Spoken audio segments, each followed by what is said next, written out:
नमस्कार दोस्तों, आप सभी का स्वागत है आदर्श लीगल वर्ल्ड के यूट्यूब चैनल पर। आज का हमारा टॉपिक होगा एडीआर। एडीआर अवधारणा और इसके तरीके। यह एक प्रकार का वैकल्पिक विवाद समाधान है।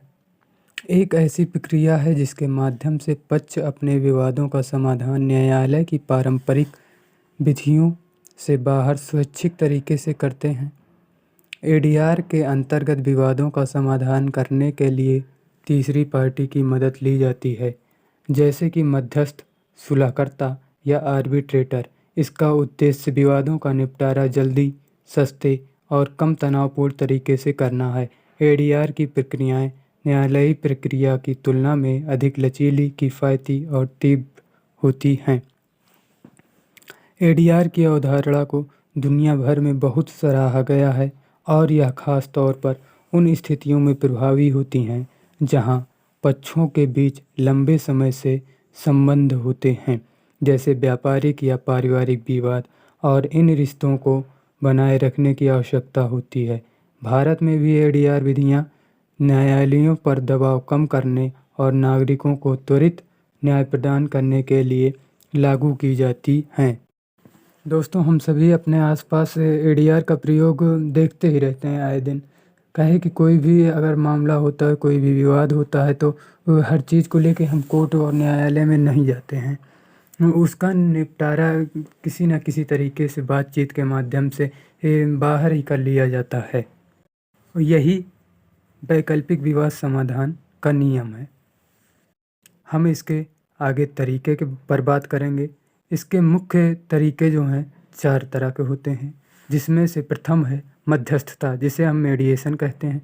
मध्यस्थता एक विवाद समाधान प्रक्रिया है जिसमें एक तटस्थ और सक्षम व्यक्ति, जिसे मध्यस्थ कहा जाता है, दोनों पक्षों के संवाद स्थापित करता है और उन्हें समाधान और मार्गदर्शन करता है।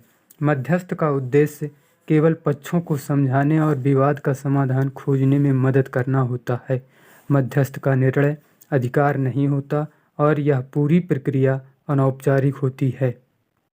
मीडिएशन का अगर हम मूल उद्देश्य की बात करें तो पक्षों को एक दूसरे के दृष्टिकोण को समझने में मदद करना और स्वयं समाधान प्राप्त करने के लिए प्रेरित करना ही मध्यस्थता का मूल उद्देश्य होता है। मध्यस्थता के फायदे।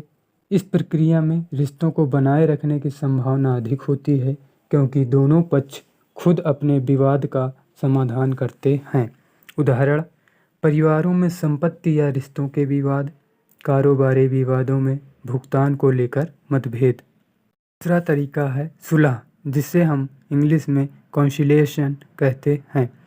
सुलह और मध्यस्थता में कुछ समानताएं हैं, लेकिन सुलहकर्ता की भूमिका मध्यस्थ से ज़्यादा सक्रिय होती है। सुलहकर्ता पक्षों के बीच समझौता कराने के लिए प्रस्ताव और समाधान प्रस्तुत करता है। सुलहकर्ता पक्षों को समझाने के लिए विभिन्न दृष्टिकोण प्रस्तुत कर सकता है और वह एक समाधान के लिए पक्षों का मार्गदर्शन करता है। इसका मूल उद्देश्य पक्षों को एक समझौते की ओर लाना और उनके बीच संतुलन स्थापित करना है। इसके फायदे हैं, यह एक अधिक सक्रिय प्रक्रिया है जिसमें सुलहकर्ता पक्षों को समाधान के बारे में सुझाव देता है। उदाहरण, व्यापारिक विवादों में, श्रम विवादों में या वित्तीय निपटारों में। अब अगला तरीका है हमारा धार्मिक न्याय, जिसे हम आर्बिट्रेशन कहते हैं। आर्बिट्रेशन में एक तटस्थ व्यक्ति, जिसे आर्बिट्रेटर कहा जाता है, जो समझौता करवाता है, उसे आर्बिट्रेटर कहा जाता है। दोनों पक्षों द्वारा प्रस्तुत साक्ष्यों और तर्कों को यह सुनता है और फिर एक निर्णय देता है। यह निर्णय न्यायालय के फैसले की तरह ही बाध्यकारी होता है, अर्थात पक्षों को इसे स्वीकार करना पड़ता है। आर्बिट्रेशन के मूल उद्देश्य। एक तटस्थ व्यक्ति द्वारा विवाद का न्यायपूर्ण समाधान करना ही इसका मूल उद्देश्य है। इसके फायदे अधिक औपचारिक होते हैं और यदि पक्ष निर्णय से असहमत होते हैं तो वे इसे अदालत में चुनौती भी दे सकते हैं। यह व्यापारिक विवादों में बहुत उपयोगी होता है, जहां बड़ी राशि के विवाद होते हैं। उदाहरण: कॉन्ट्रैक्ट विवाद, व्यापारिक समझौतों में मतभेद या निर्माण उद्योग में कार्यपालन से जुड़े विवाद। अगला जो है पारस्परिक समाधान, जिसे हम कहते हैं नेगोशिएशन। यह भी एक तरीका है वैकल्पिक विवाद समाधान का।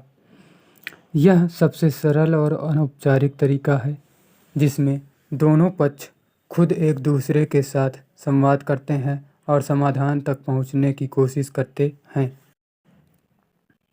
इसमें किसी तटस्थ तीसरी पार्टी की आवश्यकता नहीं होती। मूल उद्देश्य: दोनों पक्षों के बीच समझौता करना। फ़ायदे: यह सबसे सस्ती और जल्दी समाधान वाली विधि है जिसमें कोई बाहरी हस्तक्षेप नहीं होता। उदाहरण: छोटे व्यापारिक या व्यक्तिगत विवादों में जैसे कि उधारी, शर्तों में बदलाव आदि।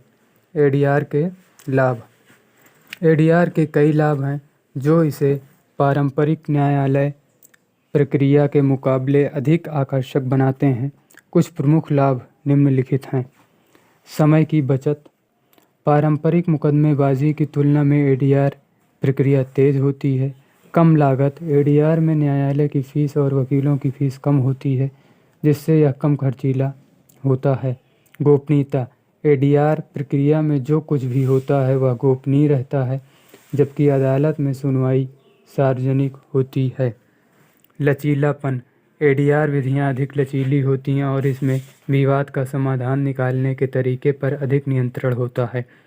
संबंधों को बनाए रखना: एडीआर विधियां खास तौर पर व्यापारिक और पारिवारिक विवादों में उपयोगी होती हैं क्योंकि इनसे पक्षों के रिश्ते बिगड़ने से बचते हैं।